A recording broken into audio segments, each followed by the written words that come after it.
Subscribe करें ऋषि Bhardwaj channel को और बेल आइकन दबाएं ताकि आप हमारी वीडियो सबसे पहले देख सकें। महाराणा कुंभा एक ऐसे शासक जो किसी भी युद्ध में नहीं हारे, लेकिन अपने बेटे के साजिश का शिकार हुए। सूर्योदय का वक्त था। राणा कुंभा का पुत्र भगवान शिव के मंदिर में अपनी पीठ के पीछे तलवार लिए हुए किसी का इंतजार कर रहा था। इतने में उसने किसी के आने की आहट सुनी और शिवलिंग के पीछे छुप गया।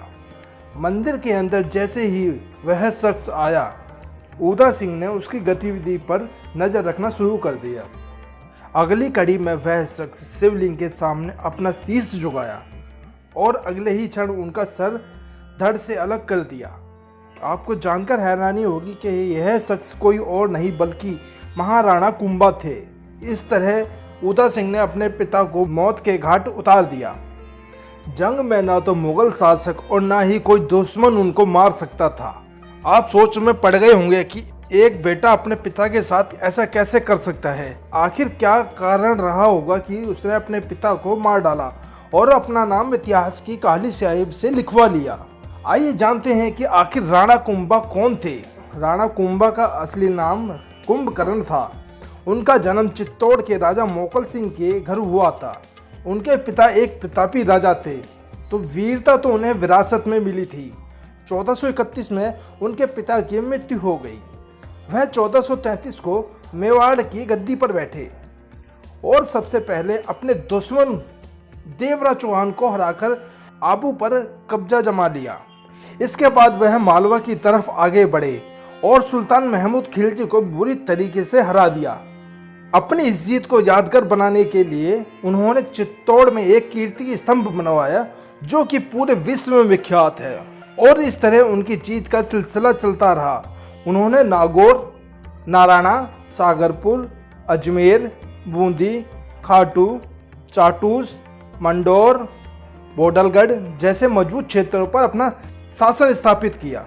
यही नहीं, उन्होंने दिल्ली के सुल्तान महमूद शाह को अपना लोहा मनवाया था। उनके दुश्मनों ने उनको कई बार हराने की कोशिश करी, किंतु वह अपने इस काम में सफल नहीं हो पाते थे। हर बार की तरह महाराणा ने उन्हें बुरी तरीके से खदेड़ दिया। राणा के विजय अभियान में 1455 की नागौर की लड़ाई को सबसे अहम माना जाता है। इस युद्ध में उन्होंने वहां के राजा मुजाहिद खां को परास्त कर शम्स खां को वहां का राजा बना दिया। उन्हें लगा कि शम्स उनके साथ वफादारी करेगा, किंतु उसने सत्ता अपने हाथ आते ही राणा से गद्दारी कर ली। उसको सबक सिखाने के लिए राणा कुंभा ने फिर से नागौर पर चढ़ाई कर दी और शम्स खां को अपनी जान बचाकर गुजरात शासक कुतुबुद्दीन के पास जा पहुंचा। फिर राणा का सामना करने आया। उसे लगा था कि वह राणा से युद्ध जीत जाएगा, लेकिन राणा की तलवार ने उसकी सेना के चक्के छुड़ा दिए। आखिर यह युद्ध राणा कुंभा के नाम रहा।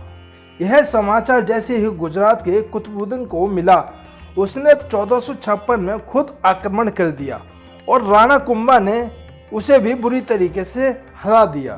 क्योंकि राणा नागौर के युद्ध में व्यस्त थे, इसीलिए मालवा के सुल्तान महमूद खिलजी ने इस मौके का फायदा उठाया और उनके कई राज्यों पर अपना कब्जा कर लिया। राणा कुंभा ने 1458 में अपनी वीरता दिखाते हुए अपने खोए हुए राज्य को पुनः जीत लिया। आखिर क्यों बना उनका अपना पुत्र मौत का कारण? 35 वर्ष की आयु में नागौर जैसे युद्ध का अपने नाम करने के कारण राणा कुंभा एक ऐसे शासक बन चुके थे जिनको हराना नामुमकिन था। यही नहीं, उन्होंने अपने शासन काल में जनता के लिए बहुत कार्य किए, जिनके चलते जनता के दिलों में भी वह राजा बन गए थे। राणा कुंभा के द्वारा कुल 32 किलों का निर्माण कराया गया था। इनमें चित्तौड़गढ़, कुंभलगढ़, अचलगढ़ कुछ बड़े उदाहरण हैं। इस तरह राणा कुंभा की यश कीर्ति चारों तरफ फैल गई और सबको यह पता चल गया था कि जब तक वह जिंदा हैं तब तक उन्हें कोई नहीं हरा सकता। यह बात कुंभा के बड़े बेटे को नागवार गुजरी। वह राणा कुंभा के विपरीत और महत्वाकांक्षी और क्रूर था। वह मेवाड़ की बागडोर अपने लेना चाहता था। यह उसके पिता के होते संभव नहीं था। उसने सोचा कि जब तक राणा कुंभा जिंदा हैं वह राजा नहीं बन सकता। मुश्किल यही थी कि उन्हें मारना किसी के बस की बात नहीं है। इस कारण उसने खुद ही अपने पिता की मौत की साजिश की। वह जानता था कि उसके पिता रोज सुबह अपने भवन के पास मंदिर में जाते थे। यह समय होता था जब उनके पास कोई हथियार नहीं होता था। इसी मौके का फायदा उठाने की रचना की और मंदिर जैसे पवित्र स्थान को अपवित्र कर दिया। पिता की मौत के बाद उदा सिंह सत्ता हथियाने में तो कामयाब हो गया, मगर वह शासन को चला नहीं पाया। अपनी कमजोर शिक्षा और अकुशलता के कारण वह शासन के 5 साल के भीतर ही मेवाड़ के बड़े हिस्से को खो दिया। दिलचस्प बात तो यह है कि उसकी मौत भी अजीब ढंग से हुई थी। कहते हैं वह अपने महल के परिसर में खड़ा था, वहां पर आसमानी बिजली कड़की और वह जलकर खाक हो गया कि वह राणा कुंभा बिजली बनकर उसको मार डाला और वह अपनी हत्या का बदला लिया। राणा कुंभा के शरीर को भले ही खत्म कर दिया हो, लेकिन इतिहास और लोगों के दिलों में वह सदा अमर हो गए। उनकी शौर्यता और महानता युवाओं को सदा प्रेरित करती रहेंगी। आशा करता हूँ दोस्तों आपको मेरी वीडियो पसंद आई होगी। अपने सुझाव कमेंट बॉक्स में जरूर दें और दोस्तों लाइक करें, शेयर करें और सब्सक्राइब करना ना भूलें और बेल आइकन को जरूर दबाएं ताकि आप हमारी वीडियो सबसे पहले देख